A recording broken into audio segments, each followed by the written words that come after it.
Today, in our fourth lesson regarding faithfulness, we're going to consider a story that is found in the book of 2 Kings, chapter 5, verses 1 through 27. Now, we're not going to read the whole chapter because of its length, but we are going to give some of the background of it. The purpose of it is to get to know a couple of servants who, in various degrees of faithfulness, served their lords, going from the extreme of faithfulness in total consecration to them, to the other extreme of being completely unfaithful. We're going to discover a glimpse into the hearts of several fairly well-known biblical characters, but also some that are maybe not so well known. We're going to see 5 different servants in this passage and some of their reactions. We're going to meet, for example, Naaman, who was a captain of a military band of the king of Syria. We're going to discover his Israelite servant girl. We're going to get to know Naaman's servant, who was detached or given to Naaman as a personal help in his military campaigns. We're going to look at Elijah as a servant of God, and then we're going to consider Elijah's servant, a man by the name of Gehazi. And we're going to discover, as I said, how different people work out the trust that has been given to them. Some did well, some didn't do so well. We're going to observe, in particular, as we said, their faithfulness or lack thereof to their prospective masters. Now, the background of the story centers around, as we mentioned, a man by the name of Naaman.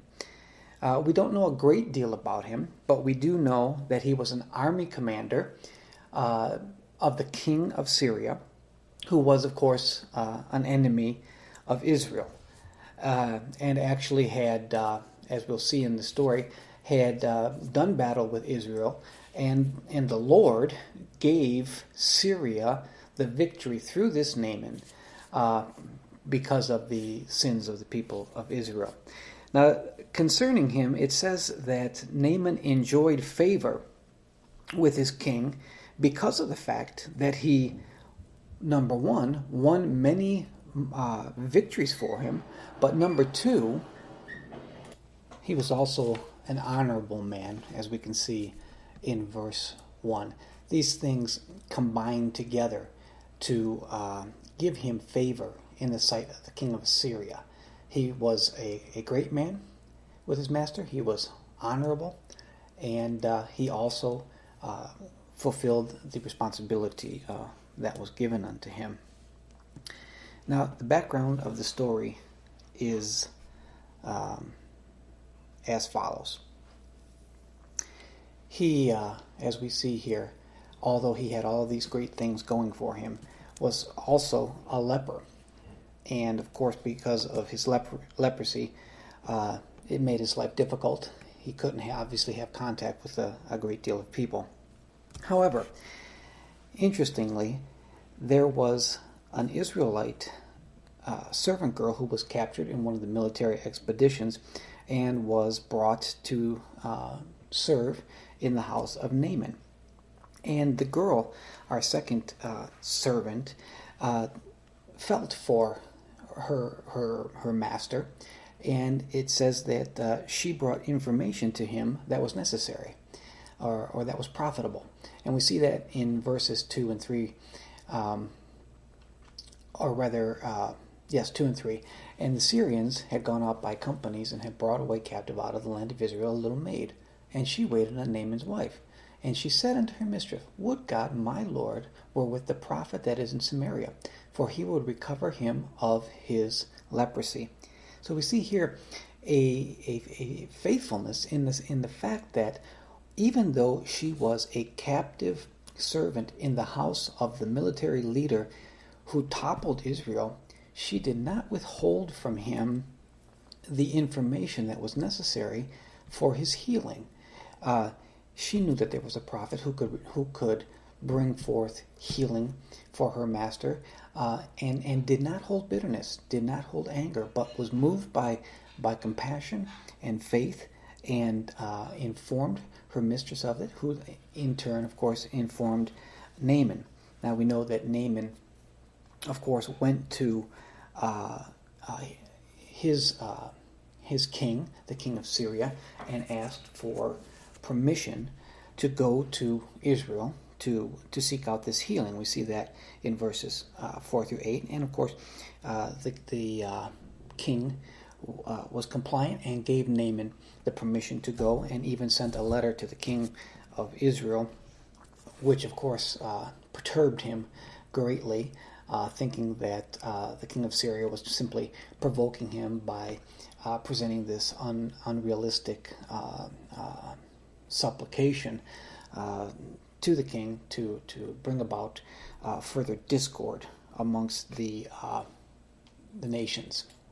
However, when another servant, Elijah, and we'll talk about him in just a moment, discovered that the king was upset, he sent a messenger and told the king to not worry, but to simply send him to him, so that he would demonstrate that there was truly a prophet in Israel, and he would heal the man through the power of the Lord.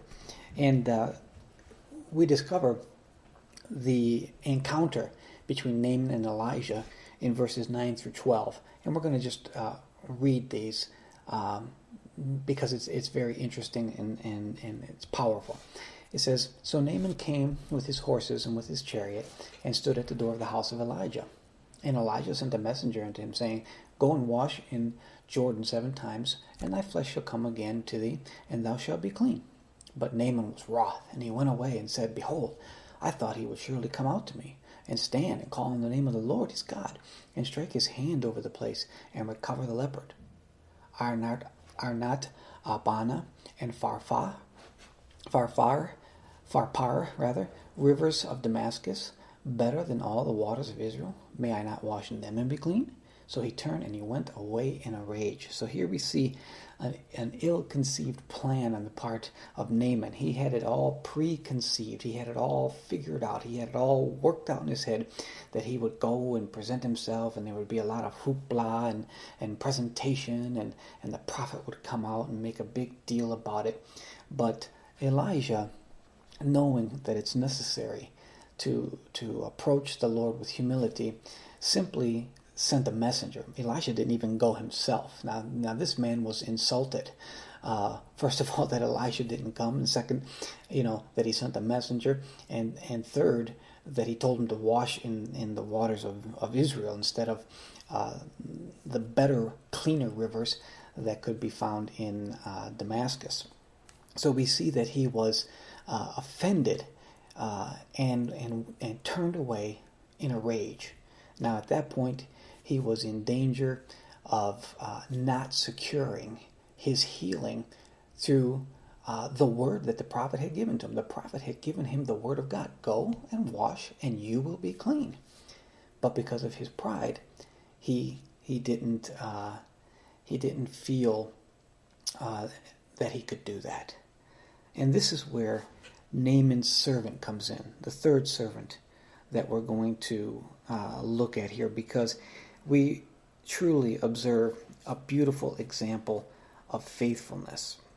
Naaman's servant didn't want his master to lose out on his opportunity to be healed, so he confronted him. But it's beautiful to notice the way that he did it. In verse 13, we find this gentle, faithful confrontation. It says, "And his servants came near," servants, plural. "His servants came near and spake unto him and said, My father, if the prophet had bid thee to do some great thing, wouldest thou not have done it? How much rather then, when he saith to thee, Wash and be clean?" I like it because it says and his servants came near. They didn't, confront Naaman in front of all of the people that went with him. And I'm sure it was a large entourage. This was a general. This was a man of great importance. He didn't travel by himself. Certainly, there were a great many people with him, soldiers and different people who were attending to him. But his servants, his closest servants, it says, came near. They came near and they spoke to his heart. And that's faithfulness. They didn't expose him, but they also didn't allow him to leave that place without obtaining the blessing that he had come to obtain. They took a great risk in challenging their master to humble himself and do what Elijah asked. However, because they loved him and were faithful to him, they did. They drew near. They touched his heart. They made him see reason, and so that he would not lose that opportunity. Well, as we know, Naaman listened to them, and he was cleansed. And we read in verse 14, "Then he went down and dipped himself 7 times in the Jordan, according to the saying of the man of God. And his flesh came again, like unto the flesh of a little child, and he was clean." And I like that, where it says the flesh of a little child. And I think that it was obviously talking about the fact that he was healed physically, but I believe that there's also an application where we can see the humility of a child being worked into this great man. The Lord, he does a complete work, both inside and out. And perhaps this is part of the story that maybe isn't focused on all that often, but by the Lord sending the prophet to him, he had to humble himself before he was coming to the Lord. And we can see here by this ending that he had the flesh of a child, but he also had at that point the heart of a child, which is a thing that is pleasing unto the Lord. Now after he was healed, Naaman, only with good intentions, offered the prophet Elijah a gift of gratitude. And here we see the faithfulness of Elijah, faithfulness to God. It says in verses 15 and 16, "And he returned to the man of God, Naaman, he and all his company, and came and stood before him and said, Behold, now I know that there is no God in all the earth but in Israel. Now therefore I pray thee, take a blessing from thy servant." And look at the response of Elijah. And he said, "As the Lord liveth, before whom I stand, I will receive none. I will receive none." And then he's going to be challenged. And he urged him to take the gift. So we have a man, a great man, humbled now and healed, urging Elijah to receive his gift of gratitude. But it says Elijah refused. He remained what? Steadfast in heart. He knew that this was not the moment, and this is what we'll see a little bit later. This was not the moment to receive a gift. For whatever reason was in the heart of the prophet, he knew that in this occasion he was to not receive a gift for what had been done. And personally I believe it's because he wanted the glory to go only to the Lord, and that he would not be mentioned into it.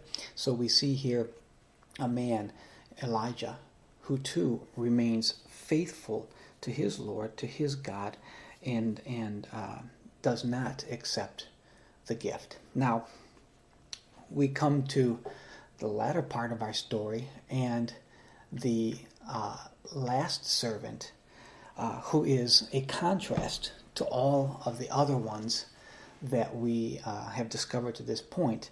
As we mentioned, we see that Naaman was a faithful servant. He served the king of Syria. We see that the Israelite servant girl was a faithful servant. She served her mistress, and through her mistress she served Naaman. We see the servants of Naaman who drew near to him and spoke comfortably to his heart and urged him to simply humble himself. And then we see Elijah, who held his line. He remained steadfast and firm in his convictions as he served the Lord faithfully. And now, as I said, we meet Gehazi, who was the servant of the prophet. And it would do us good just to read what occurred in his life. And it says, starting from verse 20, after the prophet had sent Naaman away, it says, "But Gehazi, the servant of Elijah, the man of God, said, Behold, my master has spared Naaman this Syrian, in not receiving at his hand that which he brought. But as the Lord liveth," oh, and what a hypocritical statement we find in his mouth. Just as Elijah spoke true and faithful words using this introduction, "as the Lord liveth," here we find these words which ring so discordantly in the lips of Gehazi. "As the Lord liveth, I will run after him and take somewhat of him." So in verse 21, Gehazi followed after Naaman, and when Naaman saw him running after him, he lighted down from the chariot to meet him. And he said, "Is all well?" And he said, "All is well. My master has sent me." He's lying. "My master has sent me, saying, Behold, even now there be come to me from Mount Ephraim 2 young men of the sons of the prophets. Give them, I pray thee, a talent of silver and 2 changes of garments." And we see here the corruption in Gehazi. We see here a man who was more concerned with earthly wealth than the glory and the honor of the God that he supposedly served, and also demonstrates a mocking attitude regarding his own master. And Naaman, not knowing any of that, in verses 23 and 4, he says, Naaman said, "Be content, take 2 talents. And he urged him, and bound 2 talents of silver in 2 bags, with 2 changes of raiments, and laid them upon 2 of his servants, and they bare them before him. And when he came to the tower, he took them from their hand, and bestowed them in the house. And he let the men go, and they departed." So here is Gehazi receiving from Naaman, through lies and deception, a reward, not for anything he had done, but a reward for the Lord having healed Naaman. But it's interesting because Elijah knew the heart of his servant. He knew there were things that needed to be worked out in this man, obviously. In verse 25 it says, "But he went in, Gehazi, and stood before his master. And Elijah said unto him, Whence comest thou, Gehazi? From where did you come? And Gehazi answered, Thy servant went no whither. I didn't go anywhere." Verse 26, "And he said unto him, Went not mine heart with thee, when the man turned again from his chariot to meet thee?" And this Elijah is telling him, look, my spirit went with you. My heart went with you. Elijah confronted him, and he exposed his unfaithfulness. Look what he says in verse 26, part B.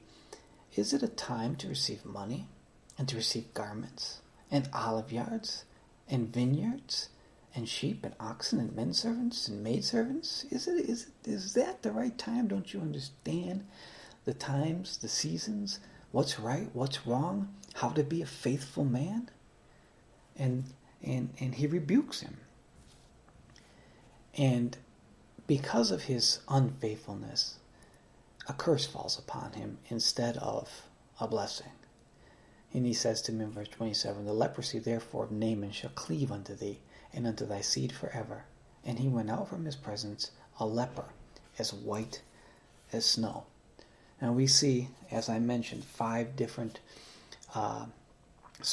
groups of servants in this. The great majority of them demonstrate beautiful word pictures of faithfulness. Naaman enjoyed favor because he was an honorable man and he won the victories. the Israelite girl because she overcame her bitterness and was moved by compassion to give the necessary information so that Naaman could be healed. Naaman's servants who took a great risk in drawing near to their master and speaking comfortably to him so that he would not miss out on the blessing. And then Elijah, of course, being faithful to God, knowing that it wasn't the right time to receive any kind of a blessing. There's a time to receive a blessing, and there's a time not to receive it. In this case, I believe it was more important that God's name be honored above any gift that might be enjoyed. But Gehazi, alas, had no honor, had no sense of loyalty or commitment.